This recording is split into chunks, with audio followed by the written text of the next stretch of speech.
सुप्रभातम। आज का प्रकरण है परोपकाराय सताम विभूतय, अर्थात परोपकार सज्जनों की संपत्ति होती है। अध्याय तृतीय। कहा गया है, संस्कृत साहित्य में जातक कथाओं का अपना विशेष महत्व है। ये कथाएं मूलतः पाली में हैं, जिनकी संख्या 547 है। बौद्धिक सत्व के कर्म दिव्य और अद्भुत थे। उनका जीवन अलौकिक और आदर्श है। इसी से प्रेरणा लेकर आर्यसुर ने जातक माला ग्रंथ की रचना की। यह ग्रंथ गद्य पद मिश्रित संस्कृत में है। प्रस्तुत पाठ इसी ग्रंथ के 15वें जातक मत्स्य जातकम का संक्षेप रूप है।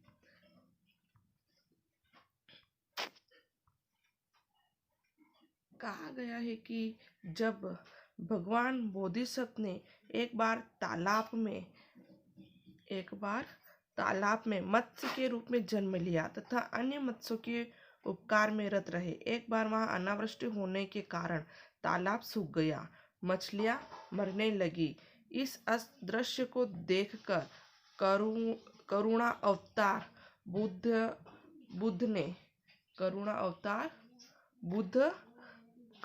बुद्ध ने करुणा से बहुत दुखी हुए और अपने सत्य और तप के बल को ही एकमात्र इसका उपाय पाया।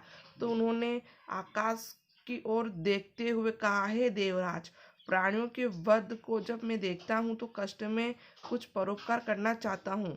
यदि यह सत्य है तो तालाब में पानी पूर्ण हो जाए। इस प्रार्थना को सुनकर आकाश में बादल छाए, बिजली चमकने लगी, गर्जना होने लगी तथा पुनः वृष्टि से सभी तालाब भर गए। सभी जलचर पुनः जीवन पाकर प्रसन्न होकर देवराज प्रकट होकर बोले, यह सब तुम्हारे सत्याधिक का प्रभाव है, जिससे कि ये कलश भरे हैं। ऐसा कहकर अंतर्धान हो गए। इस प्रकार से बुद्ध के बोधिसत्व का वर्णन इस परोपकार सत्ता विभूतय में बताया गया है। अब पाठ जैसा कि कहा है, बोधिसत्वम की कस्मिचित नाति महति कमल कुल बल आयादि विभूषित सलिले हंस चक्र वाकादि शोभिते तीर अंत तरु कुसुम विकणे सरसी मत्स्य धीपति बभुवः।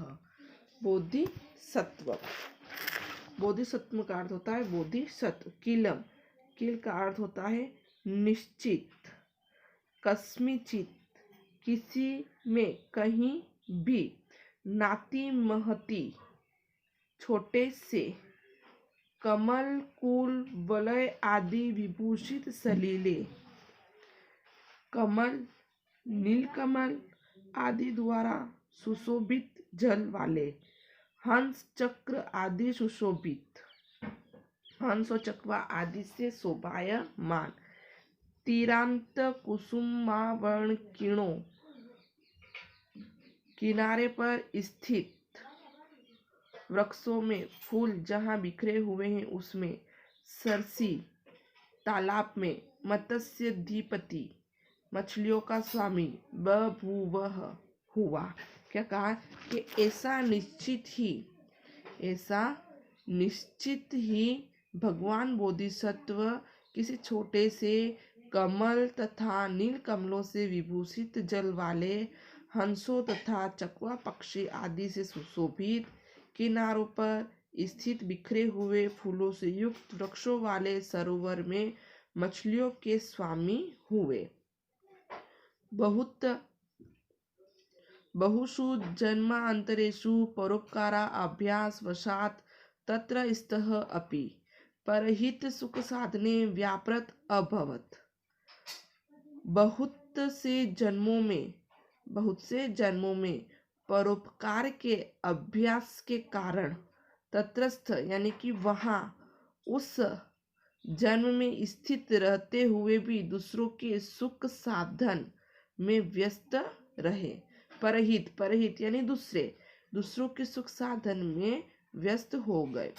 इष्टानमीव च स्वेषाम अपत्यानाम उपरि सौहार्द्वेत महासत्वः तेषां मीनानां दान प्रिय वचन आदि क्रमे परम अनुग्रह चकार।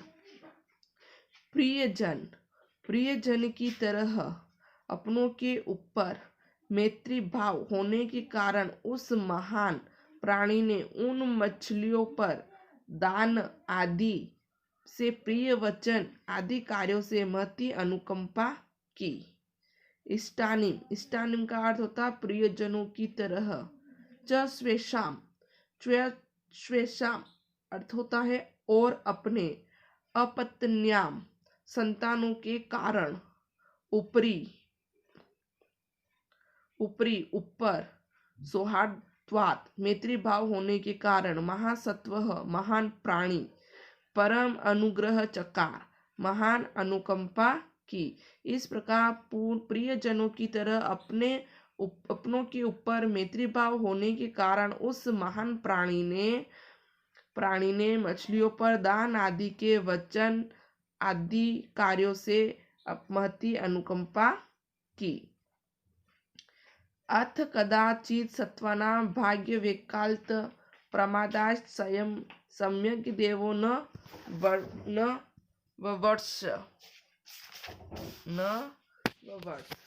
इसके पश्चात इसके बाद कदाचित कभी भी सत्वानां प्राणियों के भाग्य वैकल्यात भाग्य के अनुकूल होने पर या भाग्य के प्रतिकूल होने पर प्रमादाश्च असावधान होने के कारण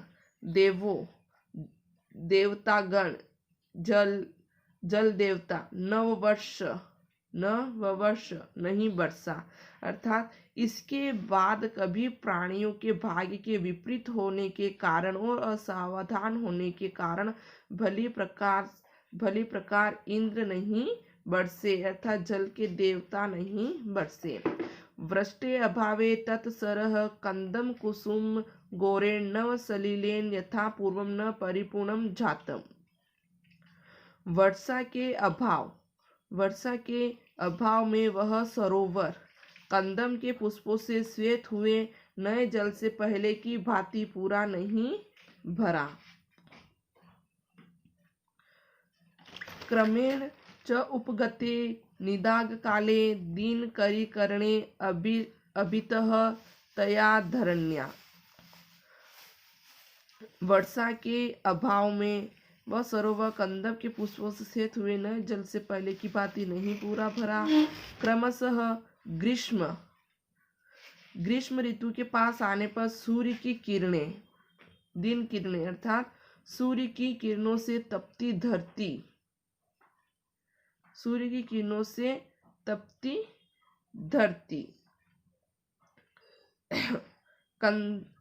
दिन किरणें का अर्थ होता है सूर्य की किरणें। निदाग काले का अर्थ होता है ग्रीष्म ऋतु के कारण यह धरती। ज्वाला अनुगतेन मारुतेन पिपासा वशादि प्रत्यहम आप्यमान तत्सर लघु पल्लवम मिवा अभवत।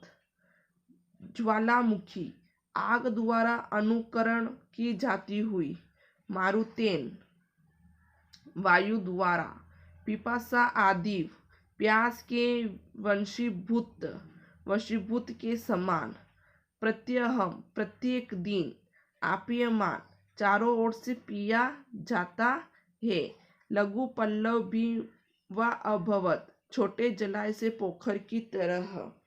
क्या कहा है कि आग द्वारा अनुसरण की जाती हुई वायु से प्यास के वशीभूत के समान प्रतिदिन चारों ओर से पिया जाता हुआ वह तालाब छोटे तालाब के समान हो गया और वहां तालाब में स्थित मछलियां जल के अभाव में मरी हुई निष्प्राण सी हो गई।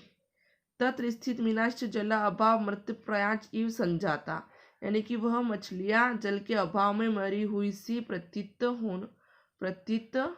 हो गई। सलिलम पक्षिणः वायसगणा च यावतान मत्स्यान भक्षयुतम। वहां पर वैसे ही दुख को दीनता के वंशीभूत हुई मछलियां देखकर बोधिसत्व करुणा से युक्त हुए और चिंतित हो गए। तावत विषाद अन्य वंशगत मीन कुल वंशीय बोधिसत्व करुणामय, अर्थात करुणामय होकर वो चिंतित होने लगे। कष्टवतीयम आपाद आपत्ता मीनाम, बड़े कष्ट की बात है कि मछलियों पर यह आपत्ति आ पड़ी। जल का अभाव हो गया था जिससे मछलियां मरने लगी थी, क्योंकि उन पर बहुत बड़ा संकट आ चुका था। प्रत्यहम शियते तोयम स्पर्धमान वियायुषा अद्यापि च चीर्णे लक्ष्यते जलादगम अपन्याक्रमो नास्ति नेत्य अत्यंत को भवे अस्मद्व्यन संकट कृष्टा समान्ति न च द्विषः।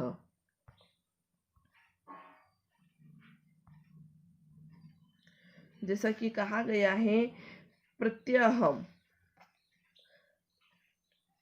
आयुषानाम,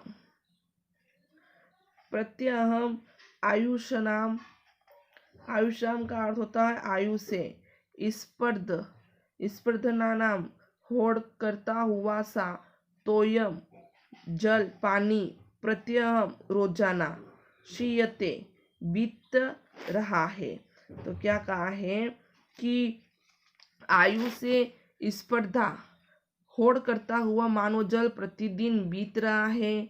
यद्यपि च चिरणे लक्षित जलादगमः, बादलों का आगमन तो अब भी विलंब से ही दिखाई दे रहा है। अपनाय क्रमो नास्ति न अप्य अंतर को भवेत, दूर जाने का कोई मार्ग नहीं है और दूसरी जगह से ले जाने वाला भी कोई नहीं होगा, अर्थात कौन होने वाला है। असम्मद अव्यंसन कृष्टा समायानी च ना द्विषः, और हमारे संकटों के द्वारा खींचे हुए ही हमारे शत्रु पास आ गए हैं। तब समय आने पर यहाँ क्या होना चाहिए, ऐसा विचार करके वह कुछ मछलियां वहां पे तड़प रही थी। मछलियों का जो राजा था वो उन्हें संबोधित कर रहा था। आज के लिए इतना ही, आगे का भाग अंतिम क्लास में पढ़ेंगे। धन्यवाद।